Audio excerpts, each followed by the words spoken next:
Bienvenue dans Les Influentes, le podcast qui célèbre les femmes audacieuses qui redéfinissent les métiers traditionnellement masculins.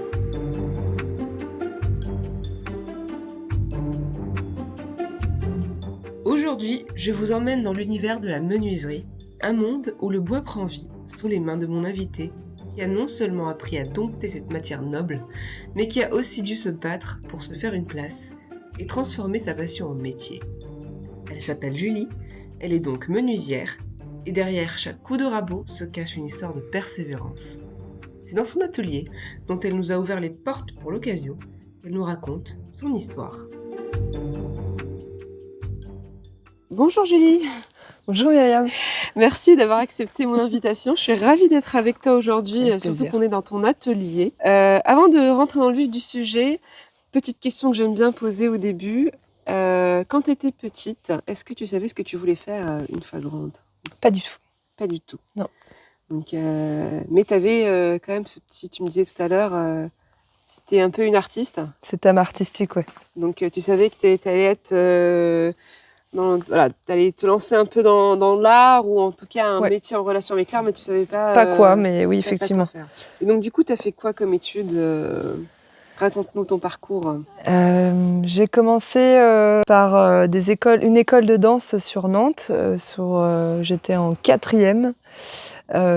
Et ensuite, je suis partie dans la direction de la couture sur Saint-Sébastien-sur-Loire en tant que styliste modéliste. Et puis, arrivée à l'âge de 16 ans, j'ai arrêté mes études et j'ai commencé à travailler dans la restauration. Donc à 16 ans, tu te lances dans la restauration. Après, donc tu disais tes études de stylisme. Ouais. Et alors, comment ça s'est passé dans la restauration Qu'est-ce qui a fait que du coup t'as abandonné ? C'était difficile de commencer à travailler alors que je voulais continuer mes études, mais la vie a fait qu'il fallait que je paye mon loyer. Donc du coup, j'ai été dans le monde du travail très très jeune. Et en fait, à partir de là, j'ai voulu partir de Nantes et tourner une page sur ma future vie d'après. Ma future vie. Du coup, j'ai décidé d'aller à la montagne parce que je ne connaissais pas la montagne. Et du coup, j'ai embarqué mon amie d'enfance, Valentine, dans mon aventure à la montagne. Donc là, tu me disais, à 18 ans, tu lâches tout, changement de vie, et c'est parti. Donc tu étais en Haute-Savoie, c'est ça ? Oui. Et donc là, qu'est-ce que tu fais ? Tu arrives là-bas, tu es jeune, avec ton sac à dos, j'imagine ? Tout à fait. On est 2 copines, libres comme l'air, dans le monde de la montagne qu'on ne connaissait pas du tout. On n'avait jamais vu la neige. Elle et moi, on n'a jamais fait de ski, on n'a jamais fait de tout ça. Donc c'est vrai qu'on se débarque...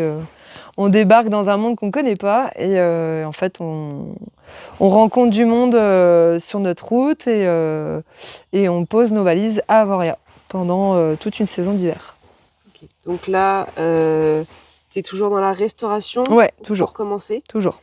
Mais sur les pistes de ski ? C'est ça.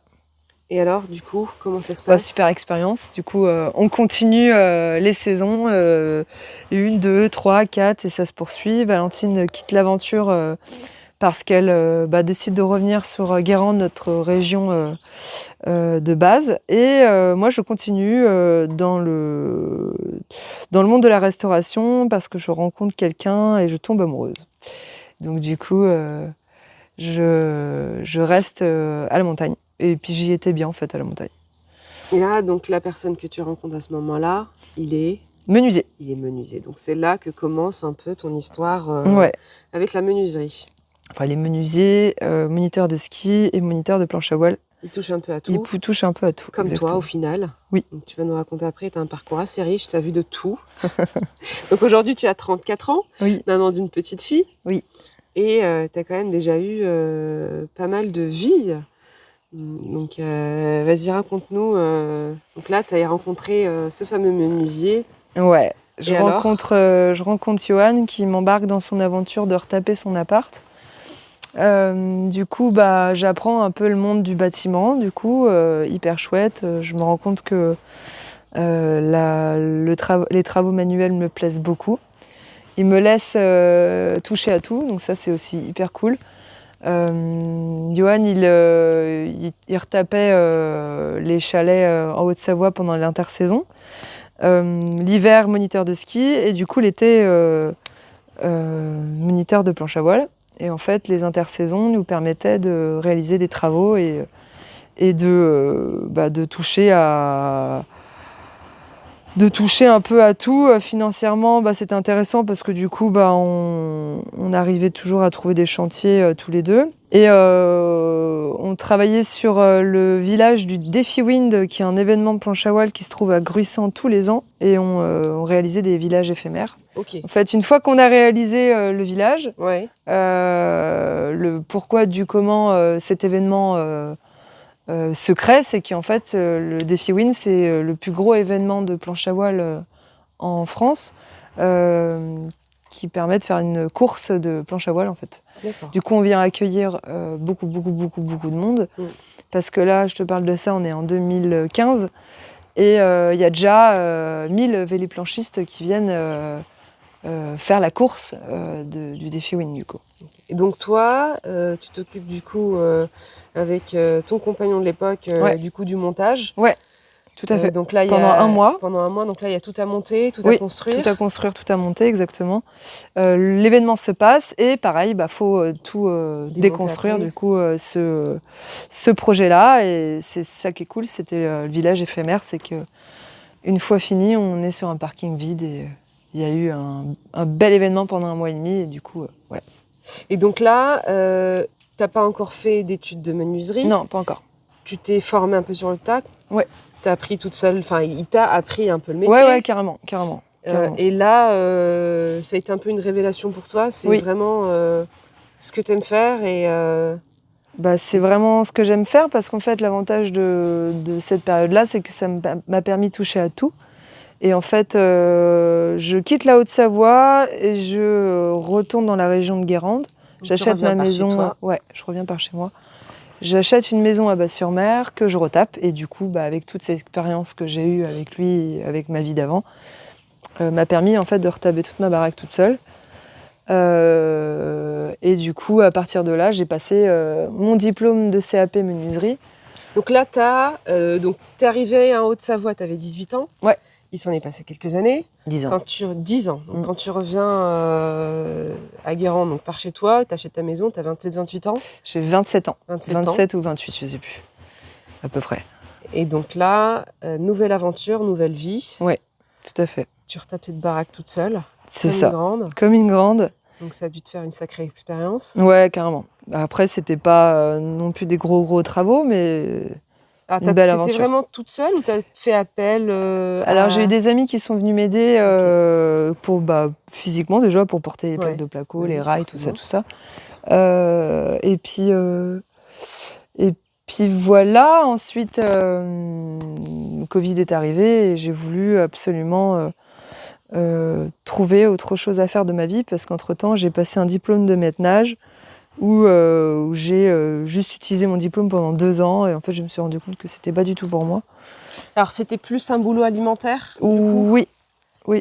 Vu que j'étais dans le monde du sport, quand j'ai habité en Haute-Savoie, le monde du ski, le monde de tout ça, je trouvais pertinent d'être maître nageur, sachant que en fait, quand tu habites en montagne, tu as plusieurs métiers et que ça m'allait bien en fait de faire maître nageur juste l'été.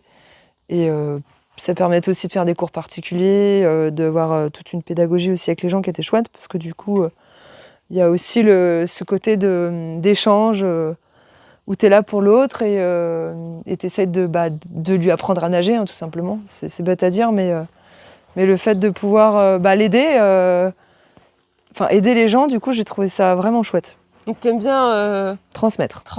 Ouais. Donc, c'est ce que tu fais aujourd'hui avec tes ateliers dans ton atelier. Du coup. Tout à fait. Voilà. Donc, c'est vrai, tu as cette envie de transmettre, de partager. Et alors, du coup, si on revient à ton aventure, à ton histoire, donc là, maître nageur pendant 2 ans. Ouais. Et alors, comment ça se termine j'ai bossé pendant 1 an à la piscine de Pierriac, où je suis partie juste avant le Covid. Parce que c'est un milieu qui ne me plaisait plus, ce n'était pas... Tu t'ennuies un petit peu? Ouais, je m'ennuie. Je m'ennuie parce qu'en fait, je suis manuelle, j'aime utiliser mes mains pour faire quelque chose. Et là, d'être au bord d'un bassin m'allait pas dans le sens où bah, t'as les mains dans les poches et c'est pas possible. Ouais, t'aimes bien le transmettre, mais Ouais. bon, il y a pas, c'est pas assez. Ouais. Bah, y avait beaucoup d'heures de surveillance en fait. S'il fallait que je donne tout le temps des cours, oui, mais c'est pas possible. Il y a toujours des heures de surveillance. Okay. Donc là, tu dis stop. Ouais, du coup, je dis stop, je pars de ce monde et du coup, je passe ma formation de menuiserie en 2021. 2021, ouais, c'est ce qu'on dit tout à l'heure. Ok. Donc voilà, je rencontre François, mon conjoint, le papa de ma petite fille. Et du coup, il était lui aussi, il passait son diplôme lui aussi avec toi? Non, du tout. Lui, il était en train d'ouvrir son école de surf. D'accord. Qu'il a ouvert de l'autre côté de l'eau à Saint-Brévin. Donc moi, je le pousse dans cette aventure en disant bah, vas-y, ouvre ton école. Et il a eu son école pendant 3 ans. Il n'a plus aujourd'hui? Non, il l'a revendu, il est passé sur autre chose. Tout à fait. Donc là, tu passes ton diplôme, ça prend combien de temps? 1 an? 8 mois. Ok. Ouais. Ouais, c'est une année, quoi. Et alors, comment ça se passe, les cours? Bah, ça se passe super bien parce que ce qui est l'avantage, c'est que quand tu passes des formations d'adultes, bah, tu as accès à plein de machines que tu connais pas, que tu découvres. Auxquelles tu n'as pas accès quand tu es mineur? Ouais. Parce que c'est dangereux. Ouais, aussi, mais surtout, c'est pas une question d'être mineur ou pas, c'est juste une question de machines que tu trouves dans le commerce et que tu vas pas acheter parce que tu sais pas comment l'utiliser. Ok. Par exemple, une défonceuse, si tu ne prends pas de cours ou si tu peux être autodidacte et utiliser cette machine, mais si t'as pas un minimum de connaissances, c'est compliqué, quoi. Ouais, même si t'avais ton expérience, ouais, sa voie, où t'as fait pas mal de choses, ouais. C'est quand même ce diplôme, déjà te permet d'avoir un diplôme officiel, mais en même temps de compléter ta formation et ouais, carrément. d'avoir Carrément, ça me permettait de compléter ma formation exactement, parce qu'en fait les outils je les connaissais, mais ça m'a permis en fait d'ouvrir toutes les portes d'accès à différentes machines que je connaissais vraiment pas du tout pour le coup. Et donc la formation, tu l'as fait où exactement? À Saint-Nazaire, au lycée Bouloche. Donc formation qu'il fallait financer? Qui a été financée par la région. Financée par la région, ouais. Ok, super. Ouais. C'est bien d'avoir des aides comme ça. Ouais, carrément. Ok. Donc là, les 8 mois de formation se passent, tu as ton diplôme. Alors ouais, je fais juste une parenthèse, c'est Charlène Piolin qui nous a formés. Un petit coucou à Charlène. Ouais, un petit coucou à Charlène. Si elle m'écoute, elle sourira si elle m'entend. Parce que ça n'a pas été facile au début, parce que c'est difficile, faut mine de rien un minimum de connaissances de mathématiques, parce que Pythagore est très important. Ah, là, on se sert de Pythagore. Voilà, si les enfants, il y a des jeunes qui nous écoutent, qui trouvent que Pythagore ne sert à rien, en fait, si. Donc, tu nous confirmes que Pythagore, il a bien son utilité. Merci, Pythagore. Et pas que, en fait, c'est juste qu'il faut connaître les calculs. Enfin, ouais, c'est pas mal aussi de calculs mentaux. Nous, en menuiserie, on travaille en millimètres. En charpente, ils travaillent en centimètres. Les architectes travaillent souvent en centimètres. Et du coup, il faut aussi faire... Trouver les justes équilibres entre tout ça. Voilà. Donc, quand moi je parle en millimètres, face à une personne qui parle en centimètres, il n'a pas tout le temps le calcul en tête de rajouter un 0 ou retirer un 0. Enfin bref, tout ça pour dire que du coup, les mathématiques sont quand même pas mal intéressants. Sachant que je détestais les maths. Donc ça a été compliqué pour toi? Ouais, c'était difficile. Ouais. Tout ce qui est... en fait... T'es plus un esprit artistique. Ouais, tout à fait. Donc oui, forcément, là, il faut habituer son cerveau à en fait, il faut réhabituer son cerveau parce que du coup, là, on était sur des dessins techniques, on était sur du technique pur et dur, de la connaître aussi par cœur certains assemblages, certaines... Voilà, tout ce milieu-là, ça a été difficile pour moi parce que j'ai pas du tout ce cerveau d'apprendre à travers des livres, en fait. Okay. Moi, j'ai besoin d'apprendre sur le tas. Ouais. T'as besoin de concret. J'ai besoin de concret. Et puis j'ai besoin de comprendre, en fait, pourquoi. Ouais. Parce que c'est bien de lire un truc, mais moi, si je comprends pas, je vais bugger dessus et ça va pas... Je vais pas aller plus loin que ça, en fait. Okay. J'ai besoin de l'utiliser. Donc là, pendant cette formation, donc tu as appris les outils, même si tu les connaissais pour la plupart, les outils, les machines, à faire des plans, un peu de maths, et j'imagine aussi à mieux connaître les arbres.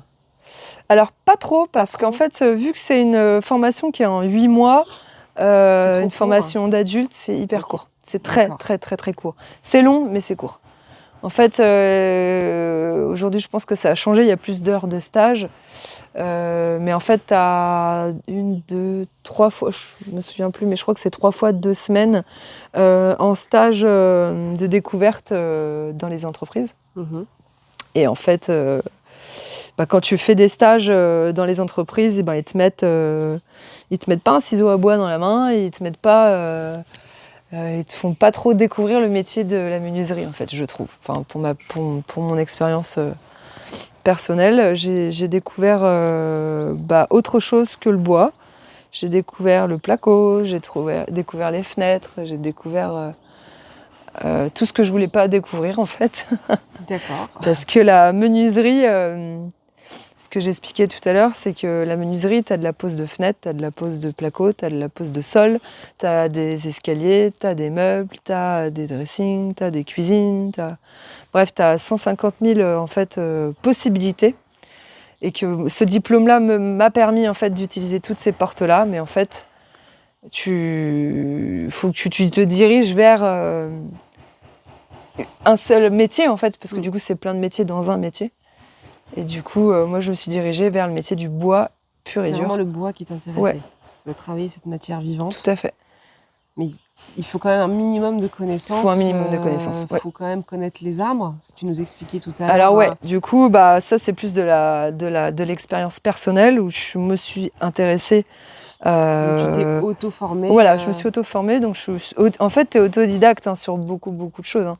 T'as beau passer la formation, mais en fait, c'est que de l'expérience personnelle. Si ça t'intéresse, tu vas aller chercher le pourquoi du comment, en fait. Moi, je me suis beaucoup renseignée sur les forêts qu'il y a en France. Moi, mon éthique aujourd'hui, en tant que Julie, mon entreprise Artes, je travaille principalement du bois français.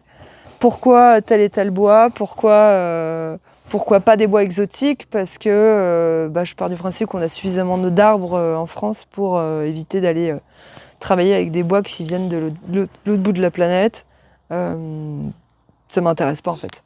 Enfin, en tout cas, pour ce que j'ai à faire, c'est pas quelque chose qui m'intéresse. Je fais pas de terrasse, par exemple, qui fait que du coup, j'ai pas besoin de. Pour les terrasses, il faut du bois exotique. Je veux pas dire qu'il faut du bois exotique, mais c'est quand même mieux d'avoir du bois exotique parce que c'est quand même un bois qui est vachement plus résistant aux intempéries que du frêne ou du chêne ou du châtaignier. Si tu peux faire une terrasse en chêne, mais ça te coûtera beaucoup plus cher qu'une terrasse en exotique. Donc là, tu as ton diplôme en poche. Oui. Et là, il faut trouver du boulot. Ouais. Alors si j'ai oublié, je reviens sur ta formation. Ouais. Vous étiez combien 14. 14. Alors sur les 14, combien de femmes ? On est 3 nanas sur cette formation et le reste, c'était des hommes. Que des hommes. Ouais. Moyenne d'âge 30 ans. Okay, moyenne d'âge de 30 ans. Ouais. J'imagine l'ambiance doit être différente d'une école où on a des ados. Alors, on était avec des ados. Ouais. Vu qu'on était dans le lycée Bouloche et que le lycée Bouloche à Saint-Nazaire, c'est un atelier de menuiserie. D'ailleurs, atelier de peinture, atelier de menuiserie, atelier de machin, atelier de trucs. Je sais plus ce qu'ils ont comme formation là-bas. Mais du coup, on est avec des. Ça arrivait qu'on travaille avec les jeunes, en fait. D'accord. Donc. Et alors, comment vous êtes accueillis ? Alors déjà, en tant que femme, donc tu m'as dit que vous étiez 3 femmes sur 14. Ouais. Comment vous étiez vues, les 3 femmes Bien, parce que Charlène est notre prof femme. Déjà, oui, il y a la prof est une femme. Donc oui. Déjà, c'est une bonne chose. Oui. Et puis, comment... est-ce que tu ressentais un peu... une différence avec les hommes, ou est-ce que les hommes... T'avais des petites réflexions, ce genre de choses? Pas du tout. Non. Pas du tout. On était tous... En fait, vu qu'on était... c'est l'avantage d'être quand t'es jeune ou quand t'es adulte, hein, c'est que tu t'arrives très bien à faire la différence entre t'es là pour apprendre. Donc en fait, que tu sois une femme ou un homme, t'es là pour apprendre. Donc c'est après où tu sens un peu plus la différence. Après, donc après le diplôme, une fois que tu dois commencer à... Pas tant pendant, enfin aussi pendant la formation, pas dans l'enceinte de la formation, mais quand tu étais en stage, tu sentais la différence entre Mais la là, quand femme tu es et en stage, tu es en entreprise. Oui. Donc c'est plus dans le monde de l'entreprise, dans le monde du travail, où là, tu sens... Tu sens la différence. Donc là, les stages, c'était pendant la formation ou après la formation? Pendant la formation. Okay. Ouais, pendant la formation, tu es en stage, tu te retrouves 15 jours dans une entreprise où, pour la plupart du temps, ils te donnent, enfin du moins de mon expérience, ils te donnent du travail en fait. C'est comme si tu étais un salarié dans l'entreprise. Alors c'est hyper frustrant parce que tu es là et tu sais pas trop quoi en faire parce que tu connais que dalle en fait et qu'ils t'expliquent pas forcément parce que du coup tu te sens pas à ta place parce que déjà t'es une femme et du coup tu te retrouves la seule nana dans l'atelier. T'es pas bien accueillie? C'est pas que t'es pas bien accueillie, c'est juste qu'en fait que tu sois une femme ou un homme, c'est juste qu'en fait tu te rends compte qu'ils ont pas le temps. Et ils prennent les stagiaires, mais ils n'ont pas le temps Ils prenaient pas trop le temps à t'expliquer. Moi qui suis de nature très très curieuse, j'avais tendance à poser plein de questions et j'avais l'impression d'être la relou de service parce que je posais des mini-questions. Ouais. Donc j'ai arrêté de poser des questions et du coup je me suis mise dans mon coin. Donc au final ça a été une expérience... Frustrant. Ouais, c'était frustrant. Ouais. T'as pu quand même apprendre quelque chose pendant ces... Non. Non. Ah, carrément. Si, t'apprends, mais c'est pas ce que t'attends. T'aurais aimé apprendre plus. Ouais, j'aurais voulu apprendre plus. Et puis, en fait, à la base, pourquoi j'ai voulu passer cette formation, c'est qu'en fait, moi, je voulais me lancer sur le upcycling de retaper les meubles et non pas en fabriquer. Et en fait, tu te rends compte que c'est pas ce type de formation qu'il aurait fallu que je fasse, mais autre chose. Parce que là, le but de cette formation, c'était de fabriquer des meubles en bois. Sauf que quand tu te retrouves dans une entreprise où ils font que du mélaminé, en fait, ça correspond pas du tout à ce que c'est pas ce qu'on a envie en fait.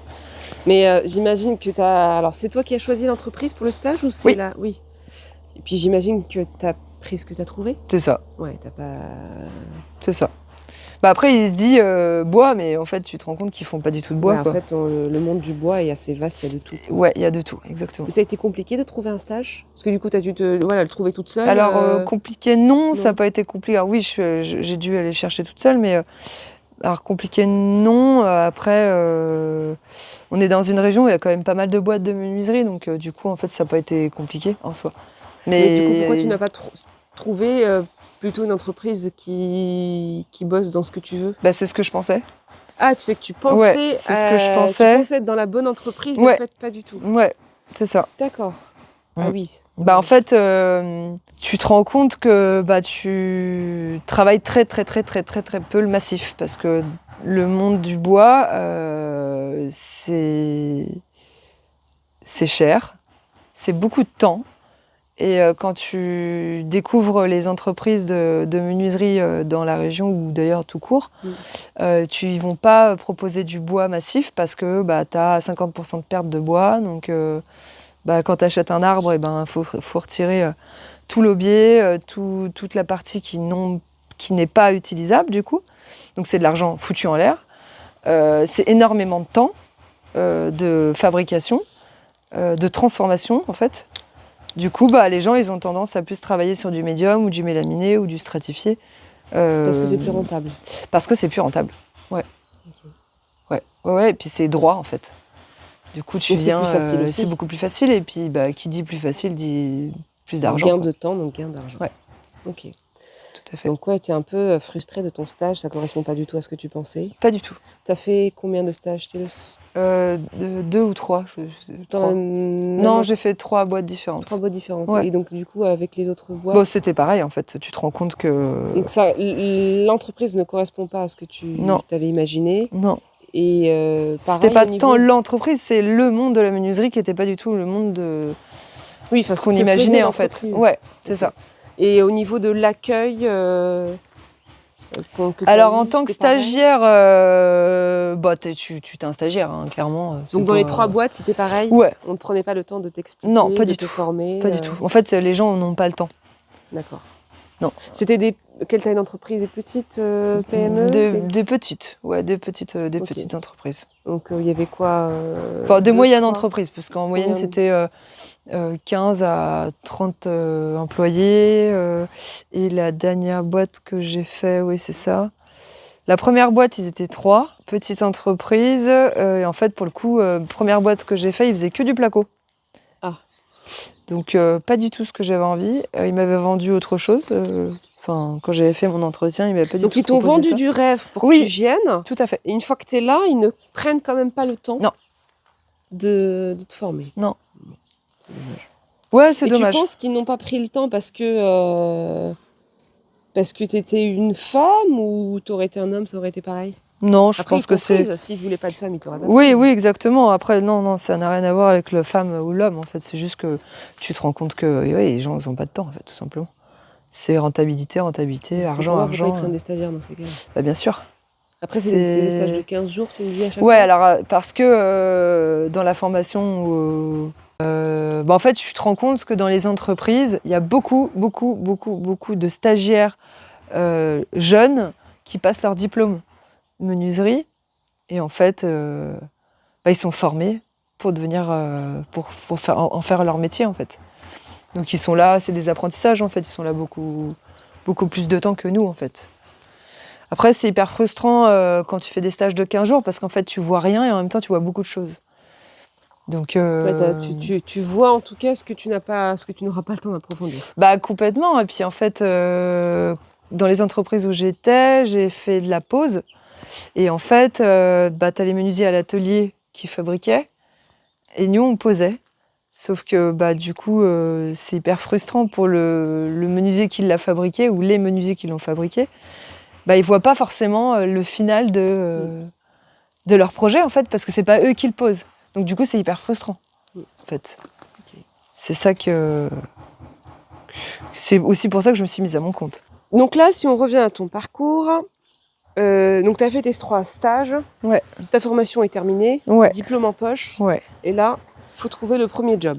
C'est ça, il faut trouver le premier job. Donc le premier job, je bosse là où j'ai passé mon dernier stage, où j'espère qu'ils me prennent en CDI, et du coup, ils ne me prennent pas en CDI parce que je suis clairement une femme dans un milieu d'hommes. Et ça, pour le coup, ça a été compliqué parce que j'avais pour projet d'avoir un enfant avec mon mari. Du coup, donc, par rapport à ça, je voulais signer un CDI dans la boîte pour me poser et bosser dans ce milieu-là. Parce que cette boîte-là était hyper intéressante dans le sens où il y avait beaucoup de massifs qui, du coup, m'intéressaient. Et en fait, j'étais avec un gars qui était un passionné de son métier. Et du coup, je trouvais ça génial de pouvoir échanger avec lui sur ce métier. Parce que du coup, c'est un compagnon du devoir. Et les compagnons du devoir, ils ont une expérience vraiment chouette parce qu'ils font 10 ans le Tour de France. Donc, ils prennent une expérience... de dingue parce que ils vont prendre là et du coup ils en font leur propre expérience. Donc j'avais la chance qu'Alexis me forme là-dessus. Je quitte la boîte parce que du coup ils me prennent pas en CDI parce que j'avais pour projet d'avoir un enfant et qu'ils voulaient pas m'embaucher parce que j'aurais été un poids pour eux. Deuxième boîte que j'ai fait, je me suis retrouvée à faire que de la charpente et du placo. J'étais avec un ancien à cette époque et qui n'a pas été du tout cool avec moi parce que pour le coup, là, j'ai bien ressenti le côté femme dans ce milieu-là. Son côté macho à lui. Ouais, carrément. Là, on est clairement sur du machisme. Tu avais quand même embauché ? Alors, non. Tu étais en intérim ? Non, en fait, c'est une personne dans cette boîte-là. La personne m'a embauchée, ça se passait super bien. Sauf que cette personne-là n'était pas avec moi sur les chantiers parce qu'il était sur d'autres chantiers et aussi beaucoup derrière l'ordinateur à faire les devis et tout. Du coup, je me retrouvais avec la personne avec qui ça s'est très mal passé. qui pour le coup était hyper méchant, machiste au possible. Donc, mais je le remercie quand même parce que c'est grâce à lui que je me suis mise à mon compte. Donc là, ouais, t'en as marre et tu te décides que ça y est, là, ça y Julie, est, elle va s'envoler de ses propres ailes. Et là, on est en 2021.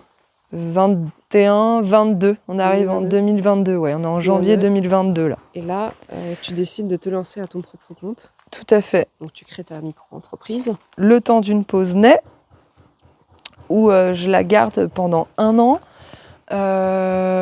Pendant cette aventure, je rencontre des personnes sur mon passage à qui j'embarque dans mon bateau où on trouve un atelier, des machines et on bosse ensemble. Donc un atelier que tu as trouvé juste à côté de celui où tu es actuellement. Tout à fait. Donc là, on est à Saint-André-les-Eaux. Dans la zone de Pédra. Voilà. Donc tu trouves ce premier atelier. Ouais. Et t'embarques avec toi deux autres menuisiers avec moi qui ont aussi leur expérience. Et du coup, on réalise des projets ensemble et tout. Et puis après, moi, j'ai décidé de partir parce que ça se passe pas forcément bien. Ça se passe. Je me rends compte que j'ai pas la même philosophie qu'eux. J'ai pas la même. C'est pas ça que je vois en fait. Donc cette aventure avec ces deux menuisiers que tu as rencontrés s'arrête. Vous mettez fin à votre aventure. Ouais. Donc tu quittes cet atelier que tu as trouvé. Oui. Et eux, ils ont gardé cet atelier-là. Ouais, du coup, ils ont gardé l'atelier. Et moi, je pars à Guérande dans l'atelier de Woodshop, qui est un atelier de charpente dans la zone de Villejamme à Guérande. Okay. Où Michel a monté son entreprise de menuiserie. Où il a passé le même diplôme que moi, mais l'année après moi. Et du coup, Charlène, notre prof, nous met en contact avec Michel parce qu'il s'avère que lui est tout seul et que moi aussi. Et que du coup, on bosse ensemble en fait. Donc vous collaborez ensemble. On collab ensemble, ouais, tout à fait. Ok. Donc là, vous êtes dans quel atelier du coup? À Woodshop. Ok, tu travailles directement là-bas? Ouais, dans l'atelier, ouais. Okay. En fait, on collab avec Woodshop où eux, ils ont des machines. Ils ont tout ce qu'il faut. Ouais, ils ont tout ce qu'il faut. Et du coup, nous, ça nous a permis d'avoir l'opportunité d'utiliser des machines qu'on n'avait pas. Et eux, ça leur va bien. Donc du coup, nous aussi, tout le monde collab ensemble, en fait. Okay. Et donc là, c'est là où là, tu as ton atelier. Donc, qu'est-ce qui s'est passé entre ce moment avec Michel à Woodshop et là Eh ben, Michel grandit. On se rend compte que l'atelier où nous sommes, est trop petit. Et que du coup, Michel me propose de m'embaucher dans son entreprise parce qu'il déménage dans un atelier pas très loin de Woodshop. Mais plus grand. Et en fait, moi, je me sens pas du tout d'être salariée de quelqu'un parce que je trouve dommage de lâcher Arthès, parce que du coup, Arthès est né à ce moment-là, quand j'ai quitté l'atelier avec les gars. Tu as créé Arthès après avoir quitté ton premier atelier où tu avais les deux menuisiers avec toi. Voilà, tout à fait. Parce que... Donc tu étais à ton compte, mais tu n'avais pas ton propre atelier. Non, voilà. J'ai toujours pas mon atelier là. Ok. Et là, du coup, en fait, on bosse ensemble pendant 1 an avec Michel. Et 1er janvier 2023, je trouve mon atelier juste à côté de mon ancien atelier, avec qui j'étais avec les gars. Du coup, là, je vole de mes propres ailes. Donc, tu quittes Michel. Je quitte Michel. Je rencontre Patrick, qui est ébéniste à la retraite et à qui j'ai acheté toutes les machines. Et ce qui est cool, c'est que du coup, Patrick me suit dans mes aventures de menuisière et il est toujours là pour m'aider. Il est toujours là pour me donner un coup de main quand j'ai besoin, quand j'ai des questions sur les techniques que je connais pas. Et il me file un coup de main il m'apprend en fait. J'aurais bien aimé être petite fille et d'apprendre tout ce qu'il connaît parce que c'est tellement rare de rencontrer des ébénistes qui ont l'expérience et le temps pour transmettre. Donc voilà, Patrick essaye de me donner un peu de son expérience, de 50 ans d'expérience. Donc il est à la retraite aujourd'hui, et il te suit, tu sais que tu peux compter carrément. sur lui quand tu as besoin. Complètement. Ah, c'est cool. Ouais, c'est génial. Ça, c'est chouette. Il y a des fois où j'ai eu des doutes sur les réalisations de mes projets, où voilà, je lui ai posé des questions, savoir si c'était possible, réalisable, envisageable, est-ce que c'est pas une galère dans laquelle je suis en train de me mettre. Des fois, oui, je me suis mise dans des galères toute seule. Mais c'est comme ça qu'on apprend. Bah ouais, voilà, en fait, c'est qu'il faut se casser la gueule, en fait, pour comprendre. Et puis, bah, ouais, en fait, c'est clairement en faisant des erreurs que t'apprends, en fait, tout simplement. Donc là, ça fait maintenant 2 ans que tu as ton atelier. Ouais, 2 ans. 2 ans que je suis dans mon atelier et où je suis toute seule. 100% toute seule. Et depuis peu, là, depuis 2 mois, j'ai Pauline, avec qui j'ai passé la formation de menuise il y a 5 ans, qui m'a rejoint dans mon aventure. Mais qui, elle est à son compte. Ouais. Donc chacune travaille de son côté. Vous partagez Tout à fait. l'atelier toutes les deux. Voilà, on partage le lieu, on partage les machines. Parce qu'en fait, j'aurais bien aimé, moi... non, en fait, ça m'est arrivé. Du coup, Michel, à cette époque-là, était là pour m'aider à développer ma boîte. Et bah, du coup, moi, je suis là pour elle, pour qu'elle puisse développer sa boîte. Parce que, en fait, quand tu commences ce métier-là, il faut savoir qu'il faut énormément de machines. Il faut du consommable. Tu aides Pauline comme Michel t'a aidé. Exactement, ouais. Je redonne le flambeau qu'elle donnera à quelqu'un, je sais pas, peut-être.